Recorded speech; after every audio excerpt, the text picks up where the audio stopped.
When you think about history, are there lots of old guys wearing wigs and stockings?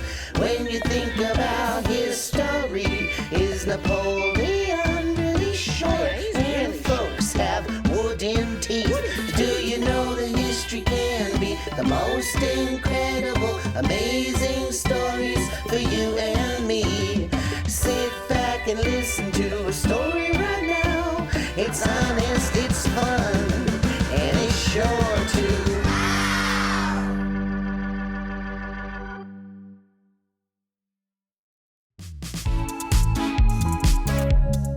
Hi, young historians.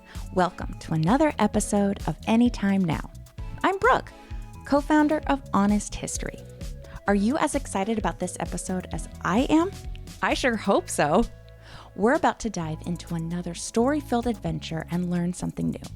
And remember, by learning more about the past, you can make a positive impact on the future.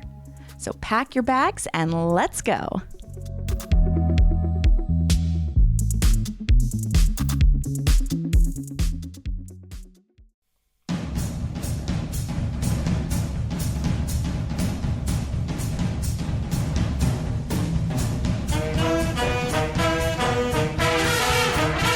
Snow White, Catwoman.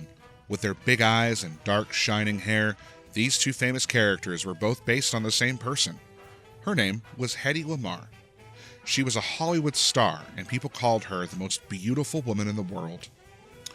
But Hedy wanted to be remembered for so much more than her beauty. Between takes of her latest movie, Hedy would be in the trailer tinkering and researching. She would be laying the groundwork for an incredible invention.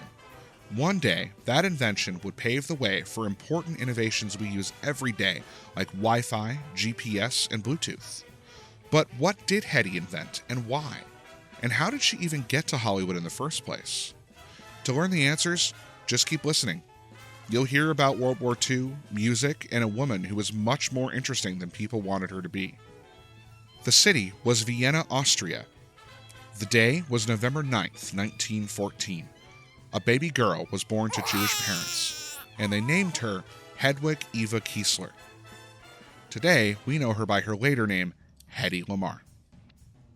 Hedy was an only child, and since her father was a well-off banker, her parents had plenty of money to spend on her. They quickly discovered her intelligent mind. Between lessons in piano, languages, and ballet, she went on walks through the city with her father and listened. He loved to talk about everyday inventions that they had passed and how they worked. Little Hedy soaked it all in, and one day, she came back to her room with her mind buzzing. Sitting on her bed full of thoughts about machines, her eyes fell on her music box. Wasn't it just like everything her father had been telling her about? He'd explained streetcars and printing presses, but not music boxes. But she thought she could figure it out. Piece by piece, the music box came apart under Hedy's fingers and lay spread before her on the floor.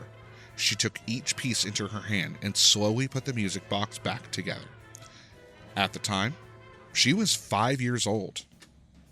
As Hedy grew, though, people started noticing her looks instead of her cleverness. When she was 16, she caught the eye of Max Reinhardt. He was a famous Austrian director. He was the one to start calling her the most beautiful woman in the world, and took Hedy under his wing. She started getting roles in plays and movies. She captivated audiences, but one man was especially smitten, a man named Fritz Mandl. In a whirlwind romance, they were married that same year. Like Hedy, Fritz was Austrian. He was also a weapons manufacturer. She swirled into his dinner parties and work events where conversations about torpedoes floated through the air. Perhaps nobody knew how much she was listening. But Hedy was listening, and what she heard disturbed her. It wasn't the torpedoes that upset her. It was the people Fritz was making them for. Nazis. Part of the regime growing stronger and stronger in nearby Germany.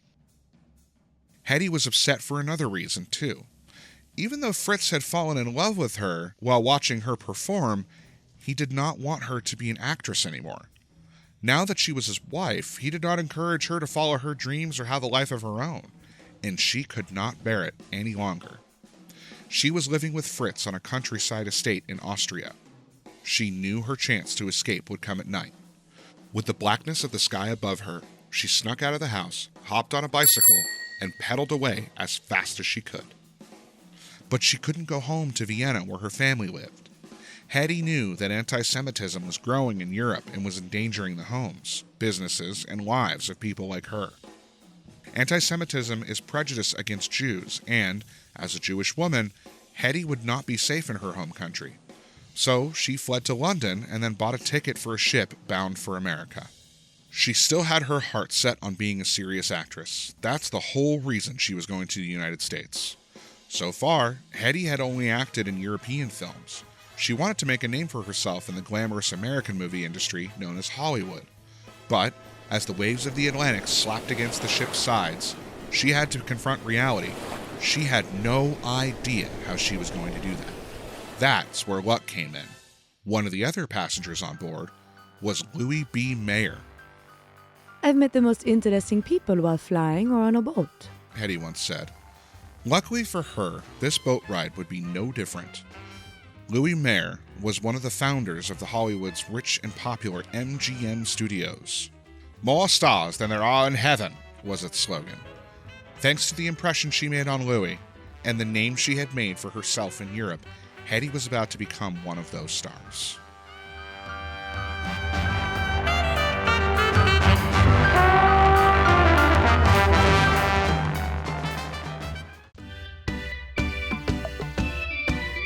Hi, friends. Are you enjoying today's episode? I'd like to take a quick break from the story to tell you about another great place to learn about the past. Honest History creates magazines and books for kids that are filled with fun stories and activities that bring history to life. From pirates to spies to great inventions and so much more, you'll learn about interesting people, places, and events from around the world that made history.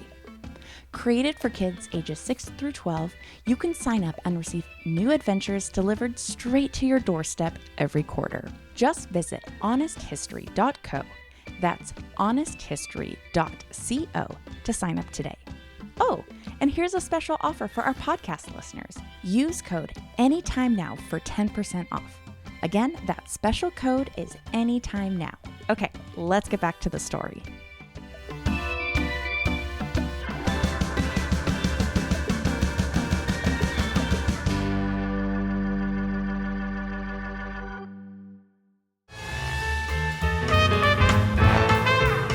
Hedy Lamarr's first film as a Hollywood actress was called Algiers. She was cast in movie after movie, and American audiences were enchanted. But, as always, behind her glittering appearance was the curiosity and intelligence she'd shown as a young girl. She didn't just act, she made friends, smart friends. Among them were George Antal and Howard Hughes. George was a great composer, Howard was a businessman and a pilot. Howard Hughes gifted Hedy equipment. She kept it in her movie trailer and started using it to perform experiments and dream up new inventions. Howard also took her to his factories, where airplane after airplane was designed, built, and sent off into the sky. Hedy was fascinating. Once, when describing herself, she said, improving things comes naturally to me. So, she couldn't help but ask, could something be done to make these airplanes better? Hedy set off to find the answer. Did she buy airplane materials? No. Textbooks on aerodynamics? No. Instead, she bought books about fish and birds. She scanned them page by page, carefully marking which chapters showed the fastest animals. Then she started to sketch. She drew a fin here and a wing there. A new airplane design took shape under her pencil. When she showed it to Howard Hughes, he was thrilled. They finalized the design and created an airplane unlike anything they had seen before. Instead of sticking straight out from the sides, its wings were angled backward. It was the first airplane with swept wings, an invention that lets planes fly faster. Today, most planes fast enough to break the sound barrier have had a version of Hedy's swept wings. But this wasn't Hedy's greatest invention. The story that can't be told without getting to know her other friend, the talented composer George Antal. Hedy met him at a dinner party when World War II was already underway. We began talking about the war, which, in the late summer of 1940, was looking most extremely black. George remembered. Hedy said she did not feel very comfortable, sitting there in Hollywood and making lots of money when things were in such a state. She said that she knew a good deal about munitions and various secret weapons. Hedy told George that she was thinking about quitting Hollywood to offer her services to a new part of the U.S. government called the National Inventors Council. She read the news recently. 293, including 83 children, perish when ship is torpedoed, headlines had declared. These poor souls had been fleeing England for North America, and a German submarine had blown their ship to pieces.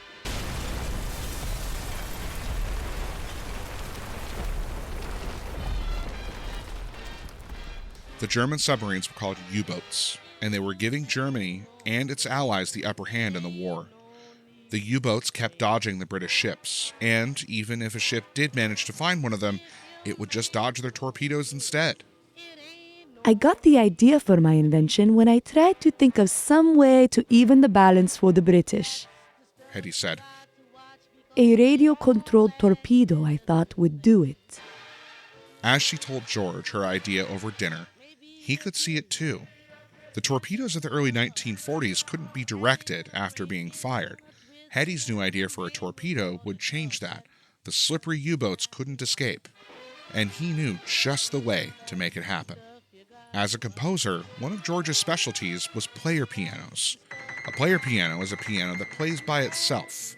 It doesn't need a person to press down the keys. Instead, it follows instructions. For his most famous piece, George had planned to make 16 player pianos play in sync. But what if he could take all of this research and use it for the war effort?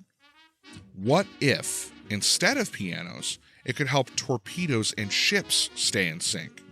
And he could use a radio to send the instructions. Now, radio guidance wasn't new. The British and American militaries had explored a similar idea after World War I, but the technology was complicated and it had a fatal flaw. Radio frequencies could be jammed. This meant, if the Germans intercepted a signal, they could jam the radio frequency being used to send it. It would be impossible for the torpedoes to receive any further guidance.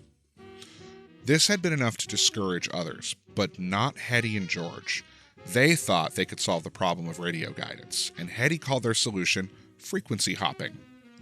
Ships and torpedoes would need to randomly hop from one radio frequency to the next over and over and over again at the exact same time.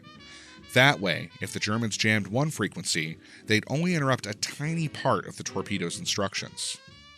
Hedy and George got to work. Just like the player pianos followed instructions to stay in touch with each other, British ships and torpedoes could be loaded with similar instructions. They would specify which radio frequencies to switch to and when. Hedy and George mapped out 88 frequency switches. They described a special clockwork mechanism. It would make sure the instructions on board the ship and the torpedo started playing at the exact same time, keeping them in perfect sync. Finally, they applied for a patent for their secret communication system. They waited for months, checking the mail and dreaming of helping the Allies win the war. The patent was officially awarded to them next August. But there was a catch. Yes, they patented the invention, but no, the U.S. Navy would not use it. They said that the mechanism we proposed was too bulky to be incorporated in the average torpedo, George said. I know, or I think I know, why they said that. The gentleman in Washington who examined our invention read no further than the words player piano. My goodness, I can see them saying, we can't put a player piano into a torpedo. Whether his guess was right or not, the invention never got a chance to change the war. Hedy found other ways to help. If her mind couldn't do it, her beauty and fame would. She raised money for war bonds, perhaps up to $25 million worth. And even though her invention didn't affect World War II, the U.S. military realized its potential in time to use it years later during the Cuban Missile Crisis. Towards the end of her life, Hedy was finally recognized for her innovation and received the Pioneer Award from the Electronic Frontier Foundation. 14 years after her death, she was inducted into the National Inventors Hall of Fame. Throughout her long career, Hedy didn't earn as much as a dime for her frequency hopping invention. More people remembered her as a beautiful actress than a savvy inventor. Today, though, that is changing. She is recognized as the mother of the technology that has given us Wi-Fi, GPS, and so much more.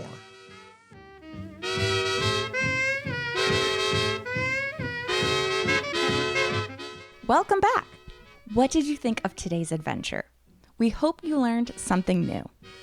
Be sure to share the story with your friends and family, and use what you've learned today to go out there and make a positive impact on history yourself. That's all for now, but if you want to learn more about important and amazing stories from the past, be sure to subscribe to Honest History Magazine, where you'll discover stories from around the world. Thanks for listening.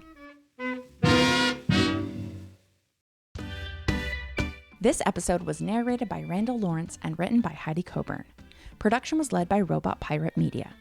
To learn more about Honest History, visit us at honesthistory.co and follow along for updates on social media.